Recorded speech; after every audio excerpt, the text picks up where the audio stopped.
నమస్కారం, welcome to I dream ధర్మ మార్గం కార్యక్రమానికి స్వాగతం. నేను మీ విజిత. నమస్కారం గురుగారు. శ్రీమాత్రే నమః. గురుగారు, చాలా మంది పూజల విషయానికి వచ్చేసరికి ఇంట్లో నిత్యం దీపారాధన చేస్తుంటారు, ఆలయానికి వెళ్ళడానికి వీలు పడదు. అలాంటి వాళ్ళు శివుడికి అభిషేకం చేయాలన్నా లేదా ఇంకా వేరే దేవుళ్ళకి ఎవరికైనా అభిషేకాలు ఇలాంటివి చేయాలన్నా విగ్రహం ఉండాల్సిందే అని విగ్రహాలు తెచ్చి ఇంట్లో పెట్టుకుంటారు. ఎవరో ఒకరు చూసి అలా విగ్రహాలు ఇంట్లో పెట్టడం తప్పు, అసలు నువ్వు పూజలు చేయడం కాదు కదా, పెద్ద దోషము, ఏదో ఒక చిన్న బీజం నాటిపోతారు వాళ్ళకి. దానికి టెన్షన్ పడిపోతుంటారు, నిజంగా విగ్రహం పెట్టుకోవద్దేమో, ఇలా రకరకాల సందేహాలు ఉంటాయి. ముఖ్యంగా శివలింగం ఇంట్లో పెట్టుకోకూడదని అంటారు. మరి శివయ్యకు అభిషేకం చేసుకోవాలంటే ఆలయానికి వెళ్ళడం కుదరదు కాబట్టి ఇంట్లో ఉండాల్సిందే కదా అని ఆలోచించే వాళ్ళు కూడా ఉంటారు. పెట్టొచ్చు అంటారా గురుగారు ఇంట్లో శివలింగం? ఎవరి నమ్మకం మీద ఆధారపడింది. ఇప్పుడు నేను పెట్టచ్చని చెప్పినా వాళ్ళు చూసేవాళ్ళు ఆహా గురుకరణమే పెట్టచ్చని వాళ్ళు పెడుతుంటే మళ్ళీ ఇంకో వీడియోలో అన్న పెట్టకూడదు చచ్చిపోతారు అంటే తీసి పారేస్తారు, ఏ చెట్టు కింద పడేస్తారు. ఈ మనోధైర్యం ఉండాలి. లేకపోతే ప్రతి ఒక్కరు ఊపిస్తారు. నన్ను నమ్మకండి, వాళ్ళని నమ్మద్దు. మీ గట్ ఫీలింగ్, ఆ శివలింగం లేకుండా నేను ఉండలేను అన్న స్థిరమైన అభిప్రాయం రాండి, ఏమైనా పర్వాలేదు అని ఆ భక్త కన్నప్పలాగా ఆయన నోట్లో నీళ్లు పోసుకుని పుక్కిలించి ఉమ్మేడండి శివలింగం మీద. అప్పుడు ఆయన భావన ఏంటి? నాకు పాపం వస్తుందా? కాలు తీసి పెట్టుకున్నాడు మార్క్ కింద. ఎక్కడా భావం లేదు. నా శివయ్య కంట్లో రక్తం కారుతోంది, నా శివయ్య బూజుపట్టున్నాడు. ఈ భావంతో చేస్తే నువ్వు ఇంత విగ్రహం పెట్టుకున్నా శివలింగం పెట్టుకున్నా, ఆ గుబ్బాలమ్మ అని ఇంత రాయి తీసి పెట్టుకున్నా, ఏ రూపంలో పెట్టుకున్నా నిన్ను రక్షించేవాడే భగవంతుడు. సో నాకు వాళ్ళు చెప్పారు వీళ్ళు చెప్పారు వాళ్ళని బ్లేమ్ చేయడం తప్పు, మనదే తప్పు. ఎందుకు వినాలి? నాకు శివలింగాన్ని పెట్టుకోవాలంటే నీకు ఎందుకు అనుమానం వస్తుంది? శివుడు శ్మశానవాసి. ఆ శ్మశానం నా ఊరు చివరో, ఇప్పుడు ఊరు మధ్యలోనే ఉంటున్నాయి శ్మశానాలు, అప్పుడు ఊరు చివర ఉండేవి. ఊరి మధ్యలోనే ఉన్న శ్మశానం కాదు ఆ శ్మశానం, ఇది శ్మశానం. దేహంలో ఇది మేరా అంటారు, అందుకే విభూతి పెట్టుకుంటాం. అంటే ఏమిటి? ఎప్పుడైనా ఇలా అయిపోవాల్సిందే నేను, ఎవరైనా సరే. అది నాకు గుర్తు తెస్తున్నాడు, వీడే శివుడు. భూత భవిష్యత్ వర్తమాన కాల రూపంలో ఉన్న త్రినేత్రుడే శివుడు. ఎక్కడున్నాడు శివుడు అంటే? శ్మశానం అంటే ఇది కాదు, అది కాదు, ఇది. అది అర్థం చేసుకుంటే నాకు భయం ఉండదు. చెప్పేవాడు శ్మశానంలో ఉన్నాడు, కోపంతో గంతులు వేస్తూ ఉన్నాడు, మనకి భయం శివుడు అంటే. పోనీ మీరు చెప్పారు ఆలయానికి వెళ్తున్నారని, అక్కడ కూడా వెళ్ళకపోతే ఆయనకైనా కోపం వస్తుందని వెళ్ళి వాళ్ళు చాలా మంది ఉంటారు. వెళ్ళాక ఆ ప్రసాదాన్ని మళ్ళీ ఇంటికి తీసుకురాకొద్దా? నిజమైన గురుగారు అంటూ చెప్తున్నాను. ఆకోదు టా అన్నాను కానీ ఆకోదు అనలేదు. ఆ వివు తెల్ల పువ్వు ఏదో ఇస్తారు, ఇస్తే మరి ఇంటికి తీసుకురాకూడదు అనుకుంటున్నారు మనం. ఇంటికి తీసుకొస్తే అశుభం, శ్మశానం. అది తీసుకెళ్లి నందీశ్వరుని పెడతాడు. అంటే వాళ్ళు పోయినా పర్లేదు, సాడిస్టిక్ ఫీలింగ్ కదా, లాజికల్ గా నువ్వు ఏం చేయాలి? తీసుకెళ్ళి బయట పడేయాలి. నంది మీద పెడితే ఆయన ఇవ్వాలి పాపం. అది ఏం చేయదంటే ఇంటికి పట్టుకెళ్ళి మరి ఎటు చూసినా నువ్వు మనం చేసేది ఎక్కడో ఫాల్ట్ ఉంది. అంచేత ఇక్కడ ప్రాబ్లం ఏంటంటే ఇంట్లో చేసుకుంటున్నానా, వీధిలో చేసుకుంటున్నానా, ఆన్లైన్లో చేసుకుంటున్నా, అది కాదు ప్రాబ్లం. శివుడు అంటే నాకున్న కాన్సెప్చువల్ ప్రాబ్లం, ఇది మా మూలం. దీనికి ఎవరూ కర్తలు కాదు, మనమే కర్త. శివుడు శ్మశానవాసి.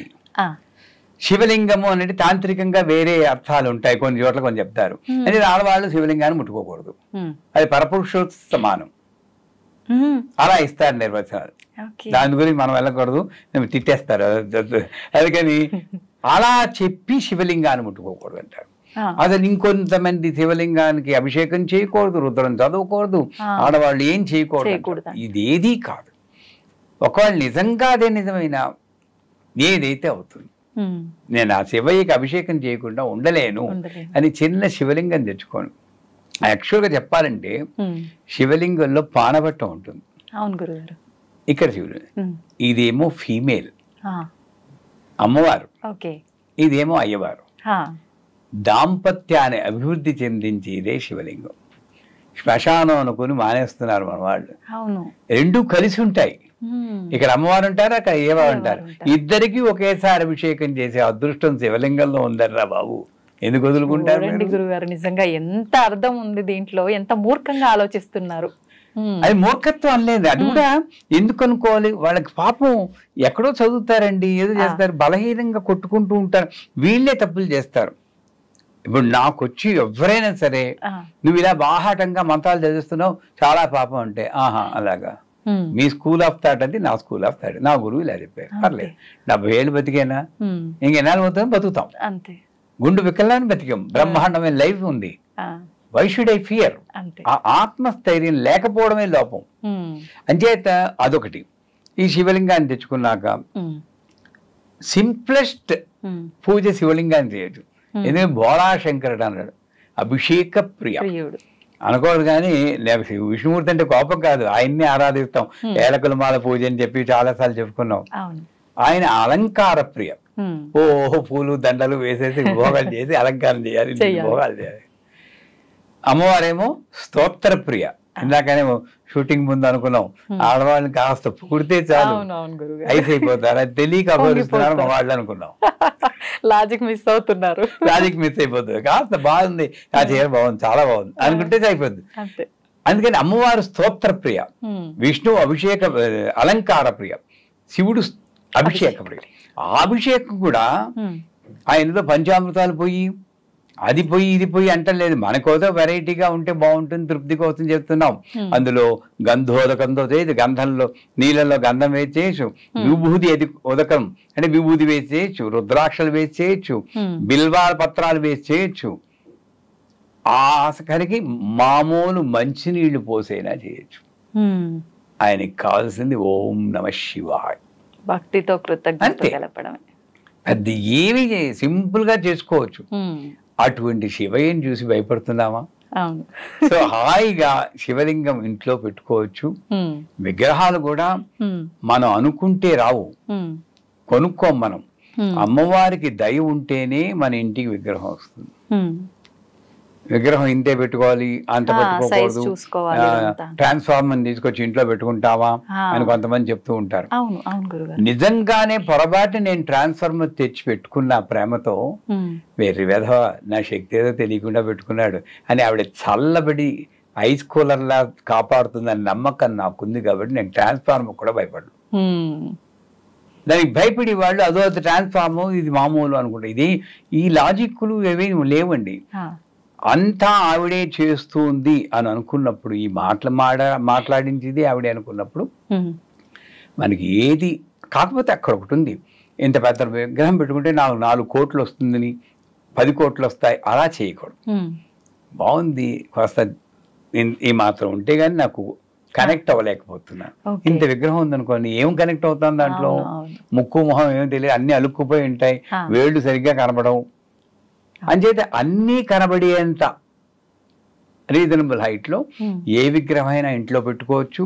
రూపులో అమ్మవారితో కనెక్ట్ అవ్వచ్చు, శివలింగం రూపంలో పెట్టుకోవచ్చు, శాలిగ్రామం రూపంలో పెట్టుకోవచ్చు, ఏ రూపంలో ఒక రూపం. ఈ గిరిజనులు ఏం చేస్తున్నారండి, చిన్న రాయి ఉంటుంది, ఆ రాయిని పెట్టుకుని అదే ఆ నమ్మకంతో మనం చేసినప్పుడు ఏది చెడు కాదు. గురుగారు, చాలా మంది విగ్రహాలని పూజ రూమ్ లోనే కాకుండా ఇంట్లో హాల్లో డెకరేటివ్ ఐటమ్స్ గా కూడా పెట్టుకుంటూ ఉంటారు కదా, బెడ్రూముల్లో, హాల్లో, మనం కూర్చునే సిట్టింగ్ ఏరియాల్లో అలా పెట్టుకోవచ్చు అంటారా? తప్పేం లేదంటారా గురుగారు? మీరు ఈరోజు ఏంటి షష్ఠే సప్తమ తెలీదు, నిరకాట పెట్టడానికే నిర్ణయించుకుని మొదలు పెట్టినట్టున్నారు. నన్ను అడిగితే అలా పెట్టడమే కరెక్ట్. లాజికల్ గా చూడండి, మనమేమో మామూలు ఇళ్లలో భార్యాభర్తలు వాళ్ళు ఏకాంతంగా బెడ్రూమ్ ఉండాలి, పిల్లలకి వాడికో స్టడీ రూమ్ ఉండాలి, వీళ్ళకో స్టడీ రూమ్ ఉండాలి, గెస్ట్కో స్టడీ రూమ్. పాపం విష్ణుమూర్తి, లక్ష్మీదేవి, శివుడు, పార్వతి, వినాయకుడు వీళ్ళందరికీ ఏకాంతం అక్కర్లేదు అసలు. వాడి ప్రాణంతో ఉన్నారంటే ఒక వేర్ హౌస్ లో చేసి పెట్టేసుకుంటున్నాం మనం పూజని. Store room. నన్ను అడిగితే సర్వదేవ నమస్కారం కేశవం ప్రతిగచ్చతి అంటుంది శాస్త్రం. నువ్వు 10 విగ్రహాలున్నా నీ రూములో, మీ పూజ రూములో ఒక్క విగ్రహాన్ని చేసినా అందరికీ వెళ్ళిపోతుంది. అది నిజం. ఏకైవాహం జగత్యత్ర తృతీయాకా మమా పరా అంటుంది 10వ అధ్యాయంలో అమ్మవారు. 10వ 11వ 10వ అధ్యాయంలో. అంటే నువ్వు ఉన్నది నేను ఒక్కదాన్నే, బ్రాహ్మి, మాహేశ్వరి, కౌమారి, వైష్ణవి అంటే నువ్వు రకరకాల రూపులు. అంచేత అన్ని విగ్రహాలు ఏదో మోదుతో తెచ్చుకున్నా కూడా ఒక విగ్రహం చేసినా అన్నిటికీ వెళ్తాయి. నువ్వు అన్నిటికీ పూజ చేయాల్సిన అవసరమే లేదు మనకి. మనం ఏం చేస్తున్నాం, విగ్రహాలు 4 వినాయకుళ్ళు, 5 ఆంజనేయ స్వాములు, 4 షిరిడి సాయిబాబా, అవునా కదా? వీళ్ళకి మూతలు కూడా తీరు పాపం. సెల్ఫిన్ పేపర్లు అవి వేసి ఉక్కిరి బిక్కిరి అవుతుంది. నేను ఎప్పుడైనా పూజ చూసావా మా గతి అన్నట్లు ఉంటుంది వాళ్ళు. ఎందుకంటే మూత తీస్తే మళ్ళీ కడుక్కోవాలి కదండి, మార్చిపోతాయి వెండి విగ్రహాలు. తప్పేనా? నేను ప్రతిరోజు భయంతో ఇక్కడ చూపించడం, ఇక్కడ చూపించడం, ఇక్కడ అందరికి చూపించాలి, అందరికి పూలు పెట్టాలి, నైవేద్యం అందరికీ తినిపించాలి, ఈ భ్రమలో పడి కొట్టుకుంటున్నాం. అందుచేత మీరు అడిగింది మంచి ప్రశ్న. నన్ను అడిగితే పూజ రూమ్ అంతా కొంచెం ఖాళీ చేయండి, చేసి ఒక్క విగ్రహం, మీకు నచ్చిన విగ్రహం, కులదైవం అంటూ ఉంటారు, వెంకటేశ్వర స్వామి, దుర్గాదేవి, వాళ్ళని పెట్టుకోండి. ఓ దీపం పెట్టుకోండి. మీకు దీక్ష ఇచ్చిన గురువుగారు ఉంటే ఆ గురువుగారు ఫోటో పెట్టుకోండి.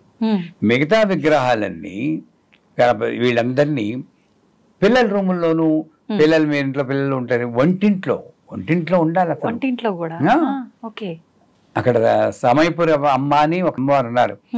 ఆవిడ అక్కడ ఉంటే చాలా మంచిట, అగ్ని జ్వాలలా ఉంటుంది. అక్కడ చైతన్యవంతమైన ఫుడ్ తయారవుతుంది అంటారు. ఏదైనా సరే అన్నపూర్ణేశ్వరి విగ్రహాన్ని అక్కడ పెట్టుకోవాలి. ఆవిడ రక్షణ వల్ల అమృతం అవుతుంది. సరస్వతీదేవి విగ్రహాన్ని మన పిల్లల రూపంలో పెట్టుకోవాలి. వాళ్ళకి ఒరే అమ్మవారు ఉంది, పొద్దున్న ఏదో ఒక దానం పెట్టుకుంటే పెట్టనంటారు, కానీ మర్నాడు కొంచెం భయం ఉంటుంది, ఒకసారి ఇలా పడేస్తూ ఉంటారు. మెల్లిమెల్లిగా కొంచెం పూజలు నేర్చుకుంటాం. సో ఇలాగా మన ఇంట్లో పిల్లల్ని కూడా మనం మార్చుకోగల శక్తి ప్రతి విగ్రహాన్ని అన్నింటిలో మన ఎంట్రన్స్ లో వారాహిదేవి విగ్రహం పెడితే లోపలికి నెగిటివ్ ఎనర్జీ రాకుండా కాబట్టి, దుర్గాదేవి, హనుమంతుడు, దుర్గాదేవి, గణపతి, ఈ 3 విగ్రహాలు ఎంట్రన్స్ లో పెడితే లోపలికి వచ్చే శక్తిని అవి చెక్ చేస్తూ ఉంటాయి. వీధి షోలో ఉన్నా కూడా ఈ 3 విగ్రహాల్లో ఒక విగ్రహం పెట్టమంటారు వాస్తులో. అంచేతే లివింగ్ రూమ్ లోనేమో వీళ్ళ ముగ్గురులో ఒకళ్ళని హాయిగా వాళ్ళు అమ్మయ్య మాకు థ్యాంక్స్ చెప్పుకుంటాడు దేవుడు, గురుకరణమే చెప్పారు, మాకు కొంచెం ఫ్రీడమ్ వచ్చింది అనుకుంటారు. వీళ్ళందరినీ డిస్ట్రిబ్యూట్ చేయండి. అప్పుడు ఏంటి, నాకు పూజ రూమ్ కాదు, ఇల్లే దేవాలయం అవుతుంది. మనం ఆ ఛాన్స్ పోగొట్టుకుంటున్నాం.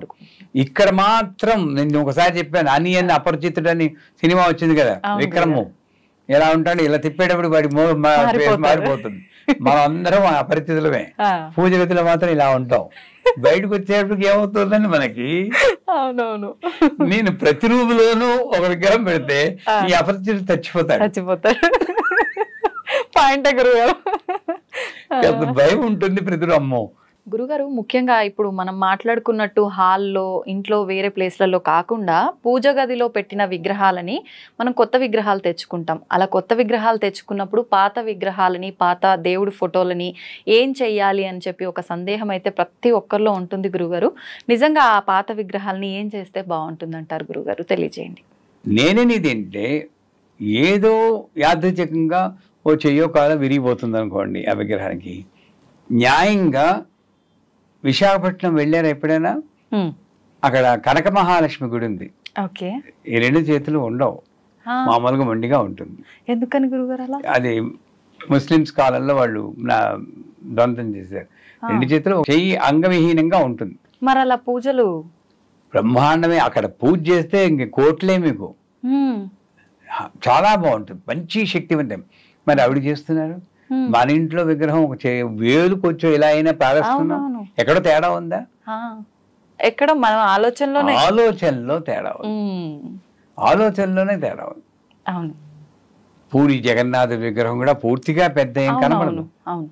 సో ఆ రకంగా చూస్తే ఒకవేళ విగ్రహం కొంచెం ఏదో కాస్త విరిగినట్టు అనిపిస్తే మనం బలహీనం కాబట్టి ఎప్పుడు దృష్టి వేలు విరిగింది అనుకుంటాం. ఒకటి దాన్ని మర్చిపోవడానికి కొంచెం పక్కన పెట్టేసి అలాగని పూర్తిగా పాడే వీళ్ళు ఏం చేస్తుంటారు, ఎక్కడ చదువుతారో తెలియదు, ఏ వీడియో చూస్తారో తెలియదు, ఆ విగ్రహాన్ని చెట్టు కింద పడేస్తారు. తప్పేనా?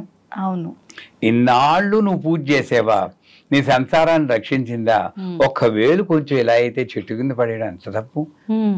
బోరు మండు ఆ దేవుడు, రేయ్ నిన్ను రక్షించింది నేనేం రా, నన్ను బయటపడేసావు రోయ్ అని వేడవుడు. మరి అలా ప్రతి ఒక్కటి కూడా మనం పాడేయకుండా పక్కన పెడుతూ ఉంటే ఒక స్టోర్ రూమ్ లాగా అన్ని నిండిపోయి ఉంటాయి కదా గురుగారు. తెచ్చుకోవద్దంటాను నేను. ఒక్క విగ్రహం చాలు.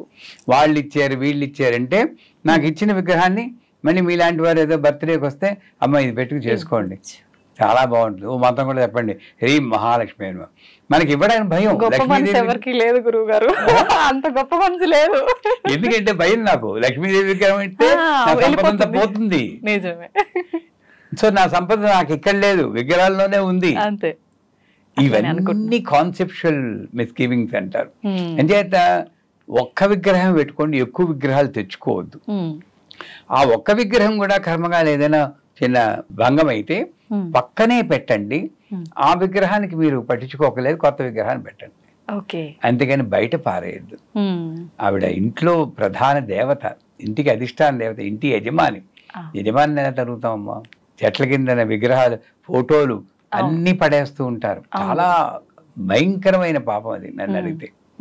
ఎవడు ఇన్నాళ్ళు రక్షించాడో వాడిని కారుణ్యం లేకుండా పడేస్తాడు. అంచేత విగ్రహాలు, కొత్త విగ్రహాలు అసలు తేవడమే తప్పు. కొత్త విగ్రహాలు ఎందుకు తెస్తున్నారు? ఇది బాధపడిపోయింది అని కాదు. కొత్త విగ్రహాలు ఎందుకు తెస్తున్నారు అది రీజన్. లేదు ఇది విరిగిపోయింది, ఓకే, వ్యాలిడ్ రీజన్. అప్పుడు ఆ విగ్రహాన్ని అక్కడే పెట్టి కొత్త విగ్రహాన్ని ఇక్కడ పెట్టుకోండి. మళ్ళీ దానికి పువ్వు పెట్టాల్సిన పని లేదు. మీకు అంతకీ మైండ్ ఇదైతే పూరిలో 12 ఏళ్లకోసారి ఆ శక్తిని తీసి ఇంకో విగ్రహంలో పెట్టేస్తారు. మీకు తెలుసా? విన్నాను గురుగారు. ఈ పాత విగ్రహాన్ని తీసి శ్మశానాన్ని తీసుకెళ్ళిపోతారు. అక్కడ భగవంతుడికి శ్మశానం ఉంది, ఆడ పెట్టేస్తారు. ఈ విగ్రహం ఇంక దీంట్లో శక్తి లేదు. పోనీ అదేదైనా మీకు తెలుసుకుని ఈ పాత విగ్రహం ఉన్నది, మయా ఆవాహితేభ్యో సర్వదేభ్య దేవతాభ్యం అని చెప్పి ఇలా చూపించి దీంట్లో ప్రవేశించుగాక అని చెప్పి మైండ్ దాంట్లో సెట్ అయిపోయి ఇంకా అది మామూలు వేగి అలాగనే చేసుకో, ఏదో చేయండి. కానీ విగ్రహాన్ని మాత్రం, పాత విగ్రహాన్ని బయట పారేయకూడదు.